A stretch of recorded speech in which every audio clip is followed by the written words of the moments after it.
Welcome to Chapter 10, the third and final branch, the judiciary. And I want to open with a famous paradox. Alexander Hamilton, in Federalist No.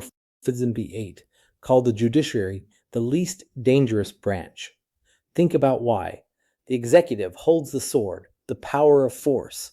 The legislature holds the purse, the power of money and law. The judiciary, Hamilton argued, holds neither. It has no army and no budget of its own.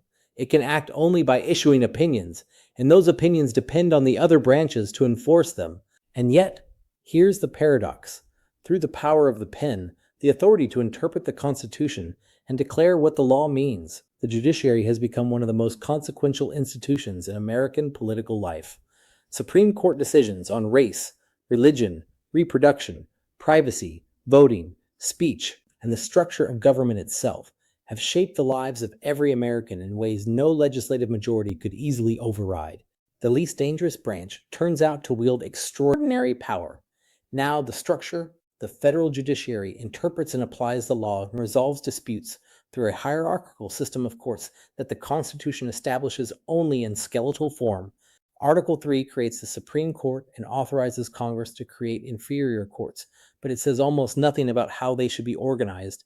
Congress filled in that skeleton with the Judiciary Act of 1789, creating the three-tiered system of district courts, courts of appeals, and the Supreme Court that we still use today. And here's the feature that makes the judiciary truly distinctive. It's the only branch whose principal officers are not elected. Federal judges are appointed by the President, confirmed by the Senate, and serve, during good behavior, effectively for life, since removal requires impeachment and conviction, which has happened to only 8 federal judges in over 200 years. This design was intentional, meant to insulate judges from political pressure so they could decide cases according to law rather than popular sentiment. But it creates an enduring tension that runs through this entire chapter, the tension between judicial independence and democratic accountability, between the ideal that courts should stand above politics and the reality that judicial appointments are intensely political and judicial decisions have enormous political consequences. And as we'll see, that tension has rarely been more sharply contested than it is right now.